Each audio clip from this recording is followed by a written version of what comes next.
ഈ ഓണാഘോഷ ചടങ്ങുകളുമായി ബന്ധപ്പെട്ട് ഔദ്യോഗികമായും ഓഫീസ് സ്ഥലത്തുമൊക്കെ കുറച്ച് തിരക്കായിരുന്നതുകൊണ്ട് ഒരു വിഷയത്തിൽ പ്രതികരിക്കാൻ പറ്റിയില്ല. നേരത്തെ പ്രതികരിക്കേണ്ടതായിരുന്നു. പക്ഷേ അതിനിടയിൽ നമ്മുടെ ഈ യൂട്യൂബ് ടീം നമ്മുടെ PV അൻവർ MLA അഡ്വക്കേറ്റ് ജയശങ്കറിനെ പറഞ്ഞ ആ ഫേസ്ബുക്ക് ലൈവ് എടുത്ത് അപ്ലോഡ് ചെയ്യുകയും ചെയ്തു. എന്നാൽ അതിനെ സംബന്ധിച്ച് ചില കാര്യങ്ങൾ പറയേണ്ടത് വളരെ അത്യാവശ്യമാണ്. ചുരുക്കി പറഞ്ഞാൽ മര്യാദയില്ലാതെ അഡ്വക്കേറ്റ് ജയശങ്കറും നിയന്ത്രണമില്ലാതെ PV അൻവറും സംസാരിച്ചു എന്നുള്ളതാണ്. രണ്ടുപേരും അത്തരമൊരു സംഭാഷണത്തിലേക്ക് കടക്കരുതായിരുന്നു, പറയരുതായിരുന്നു. അതിനെ സംബന്ധിച്ച് ചില കാര്യങ്ങൾ പറയാനുണ്ട്.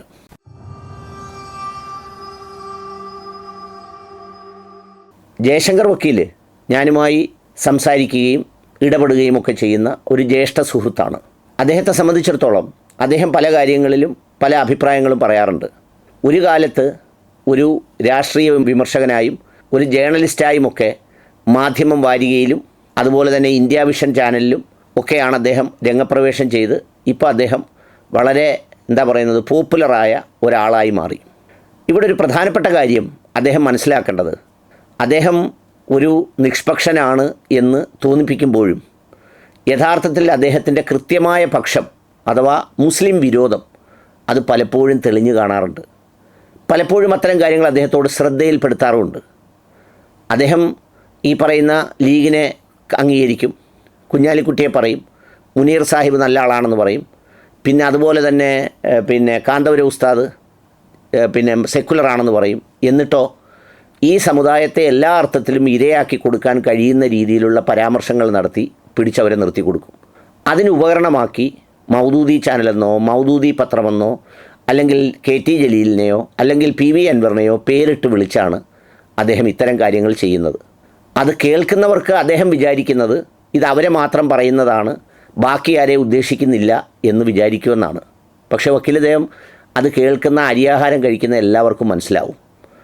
താങ്കൾ ഒരു മാധ്യമപ്രവർത്തകനായി എല്ലാത്തിനെയും കൃത്യമായി നിലപാട് പറയുന്ന ഒരാളാണെങ്കിൽ ഈ ഒരു 100 വീഡിയോ താങ്കളുടെ എടുത്ത് പരിശോധിച്ചാൽ ഈ രാജ്യത്തിനകത്തും പുറത്തും മനുഷ്യരെ തല്ലിക്കൊല്ലുന്നത്, ഗുജറാത്തിലെ ഈ പറയുന്ന വേട്ടയാടലുകൾ, സംഘർഷങ്ങൾ, പിന്നെ ആൾക്കൂട്ട കൊലകൾ, എന്തെല്ലാം സംഭവങ്ങൾ ഈ രാജ്യത്ത് നടക്കുമ്പോൾ ഒരു 10 എണ്ണം അല്ലെങ്കിൽ 15 എണ്ണം അത്തരം കാര്യങ്ങളോട് വിയോജിപ്പ് പ്രകടിപ്പിച്ച് പറയുന്നതിന് പകരം എന്തെങ്കിലുമൊക്കെ ഒന്ന് എവിടെങ്കിലും പരാമർശിച്ച് പോയിട്ട് പോയിൻ്റ് ചെന്നെത്തിക്കുക, പാകിസ്ഥാനിലേക്കും ജമ്മു കാശ്മീരിലേക്കും അഫ്ഗാനിസ്ഥാനിലേക്കും ISSലേക്കും പിന്നെ കേരളത്തിലേക്ക് വന്നാൽ സുഡാപ്പിയിലേക്കും അതുപോലെ തന്നെ PFIയിലേക്കും ഒക്കെയാണ്.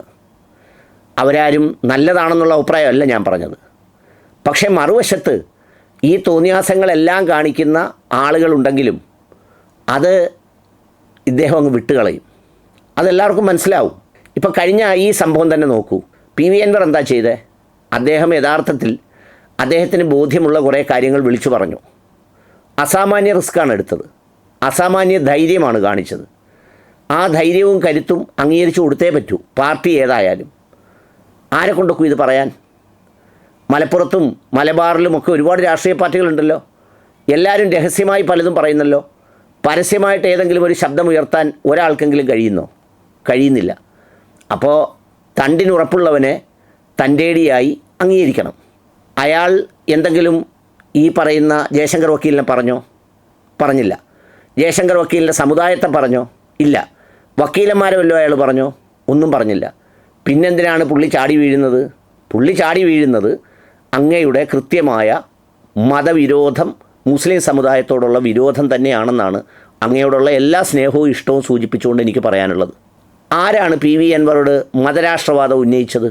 PV അൻവറിൻ്റെ ചരിത്രത്തിൽ എവിടെയെങ്കിലും മതരാഷ്ട്രവാദം ഉന്നയിച്ചിട്ടുണ്ടോ?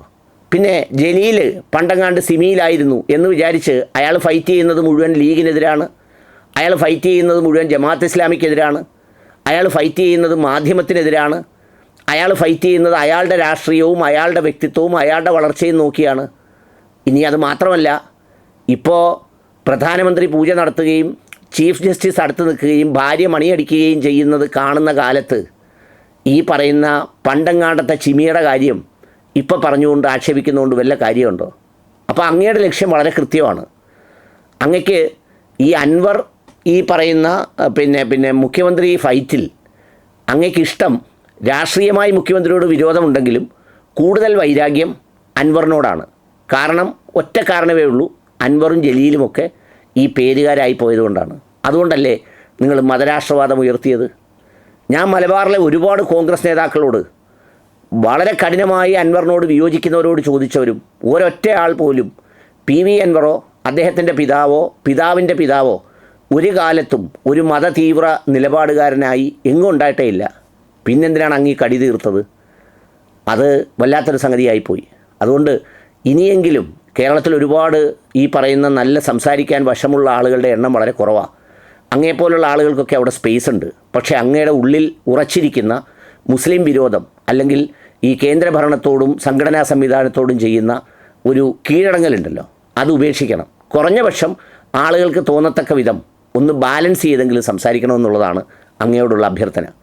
ഇനി അൻവറിനോട് ഒരാളങ്ങനെ പ്രതികരിച്ചു എന്ന് വിചാരിച്ച്, നിങ്ങളുടെ സ്വത്വം ചോദ്യം ചെയ്തു എന്ന് വിചാരിച്ച് വളരെ മോശമായ ഭാഷയിൽ അദ്ദേഹത്തിൻ്റെ പിതാവിനെയും അല്ലെങ്കിൽ അത്തരം വാക്കുകൾ കൊണ്ട് പ്രയോഗിക്കാൻ ഒരിക്കലും പാടില്ലായിരുന്നു.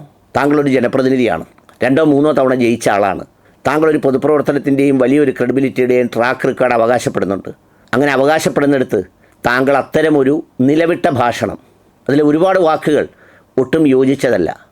അതിന് ഈ ജയശങ്കർ വക്കീലല്ല ആർക്കെതിരെയാണെങ്കിലും അത്തരം പദപ്രയോഗങ്ങൾ ഒട്ടും യോജിച്ചതല്ല. താങ്കളുടെ മുഖഭാഷ്യത്തിലും ആ ഇരുത്തത്തിലുമൊക്കെ വളരെ ഡീപ്പായി താങ്കൾക്ക് മുറിവേറ്റിട്ടുണ്ടാവും. പക്ഷേ അത്തരം കാര്യങ്ങൾ വരുമ്പോൾ അല്പം ശാന്തമായതിനു ശേഷം പ്രതികരിച്ചാൽ കുറച്ചുകൂടി ഭാഷയ്ക്കും വാക്കുകൾക്കുമൊക്കെ ഒരു മിതത്വം കിട്ടും. അതുകൊണ്ട് അക്കാര്യത്തിൽ ഒരുപാട് പറഞ്ഞുകൂടാത്ത കാര്യങ്ങൾ താങ്കൾ പറഞ്ഞു എന്നുള്ള അഭിപ്രായവും എനിക്കുണ്ട്.